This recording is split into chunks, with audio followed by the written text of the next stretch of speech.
The Supreme Court directs Chief Minister Jayalalitha to appear in the Bangalore court tomorrow. She had moved the apex that she may not be able to appear for security reasons. A few minor incidents of violence but a higher voter turnout marked the second phase of the civic body polls. The Madras High Court asked the State Election Commission to respond to an opposition petition about the lack of video cameras at many polling booths. The State Election Commission orders repolling in 7 booths. The opposition had demanded repoll in 239 booths. The Chennai police arrest 5 persons in connection with the murder of a real estate broker last week. An illicit affair could have been the motive. Work at the Kudamkulam nuclear plant remains paralyzed for the 7th day. Government forms a 15-member expert group. NDTV Hindu viewers pledged their support to light up the home of baby Ganesh ahead of Diwali. Financial support pours in. Good evening. You're watching Headlines Now with me, Anu George. Just let's look at the national headlines. Former Karnataka Chief Minister B.S. Yediyurappa is discharged from hospital and sent back to jail. Pakistan's Army Chief General Ghayani warns America, says US will have to think 10 times before taking any unilateral action against Pakistan. PLI NCP Chief and Union Agriculture Minister Sharad Pawar blames poor central leadership for the raging controversies gripping the government. Hitting out at the Mamata Banerjee's Friday deadline for laying down arms, Mao's call a bunk for the same day. Finance Minister Pranab Mukherjee backs government auditor, says he has not exceeded jurisdiction. It was the 4th time lucky for Julian Barnes this year. He won the Man Booker Prize for his book, The Sense of an Ending. Our top story, the Supreme Court has turned down the plea of the Tamil Nadu Chief Minister J. Jayalalitha to postpone her appearance before a Bangalore court hearing the wealth case against her. In her petition, Jayalalitha had cited security concerns.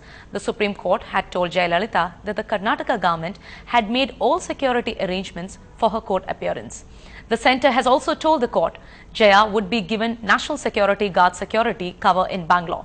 Jayalalitha faces charges for accumulating wealth disproportionate to known sources of income when she was the Chief Minister from 1991 to 1996. In its order, the Supreme Court asked Jayalalitha's counsel, "You are a public figure. How can you remain away from the public?"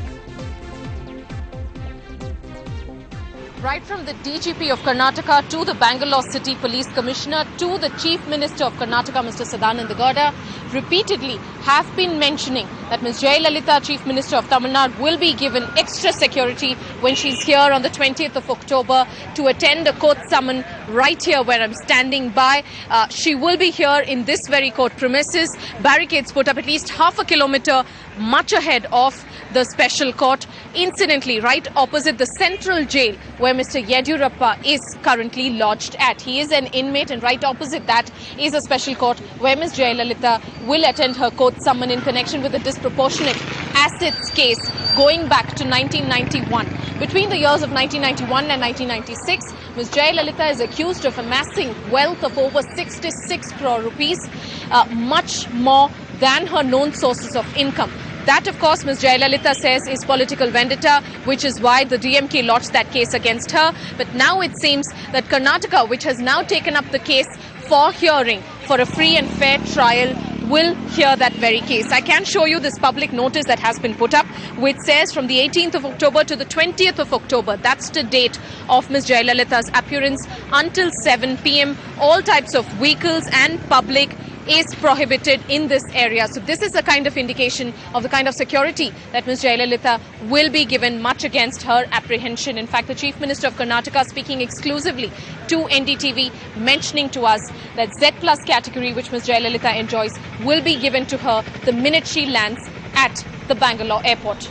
With camera person Kumar, Radhika Iyer in Bangalore for NDTV. Amidst tight security arrangements, polling for the second and final phase of Tamil Nadu local body elections today commenced on a peaceful note. Nearly 1.31 crore voters exercised their franchise using conventional ballot papers in 65 municipal corporations, 31 district panchayats, 270 town panchayats, 194 panchayat unions, 50 third-grade municipalities and 12,000 village panchayats. The polling percentage until 3 p.m. had been recorded at 68.81% town panchayat, 61.68% municipality and an overall 67.54% turnout. The second phase also witnessed few incidents at some of the polling booths. After hearing the petition filed by the opposition parties seeking repoll in 239 booths in Chennai, the Madras High Court has sought a reply from the State Election Commission as to why the polling process was not videographed in some of the polling booths. But the High Court decided not to stay counting, which will take place on Friday. After getting complaints from all the opposition parties, the State Election Commission orders repolling in 7 booths. Earlier, opposition parties had moved the Madras High Court seeking repoll in 239 booths in the city alleging irregularities in the polling held in the first phase of the local body elections. Repolling at all the 7 booths are tomorrow. Here is a listen-in to what voters had to say on their expectation from this election.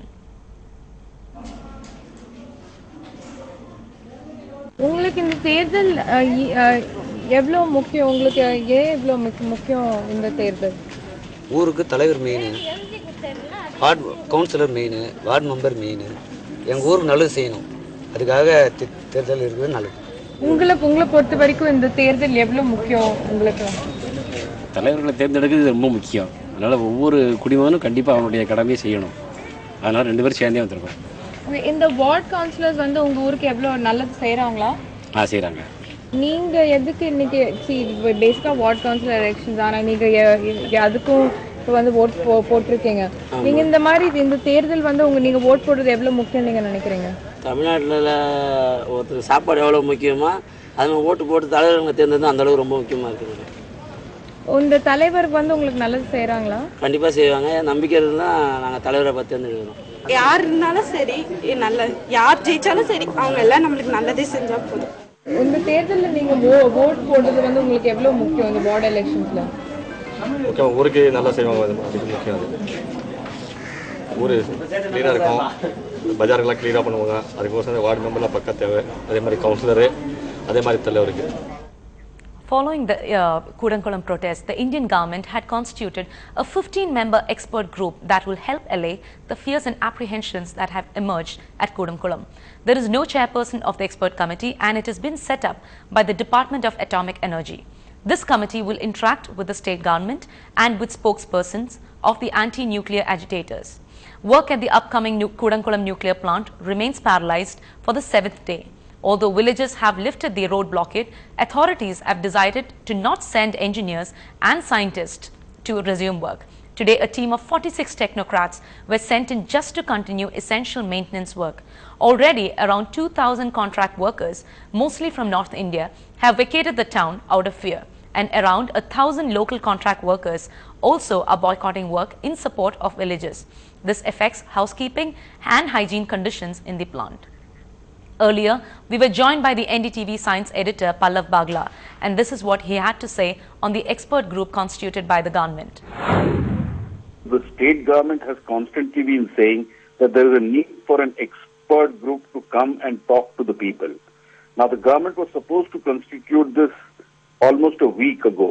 Now, finally, they have constituted this group of experts, which includes people who are cancer specialists, who are experts on fisheries, people who are experts on earthquake engineering, and also on radiation safety. But there is no expert in this particular 15-member group who is expert in communication and public awareness. So that could be one major issue with this particular committee. But this is an expert group of mostly retired scientists. Most of them, like Dr. Harsh Gupta, who's an eminent earthquake specialist from National Geophysical Research Institute. It also includes members like Dr. A. Muthu-Nayagam, who's a Department of Ocean Development person, and a very eminent radiation safety person, Dr. M.R. Iyer, who used to be with the UN's nuclear watchdog, the IAEA in Vienna. Includes also a very famous cancer specialist, Dr. Shanta from Chennai. So there are several people in this 15-member group who carry with them a robust knowledge of how to understand the complex issues which have emerged in the Kudankulam agitation. But how much will they be able to communicate with the people is something which we'll have to wait and watch.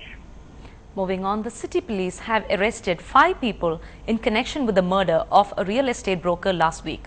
Police investigation revealed that illicit affair could be the cause of crime. Last Thursday, 50-year-old Kumar was found lying in a pool of blood near Mullai Nagar burial ground after a gang unveiled an attack on him. All the 5 accused persons were produced before a court and lodged at the Pujal prison.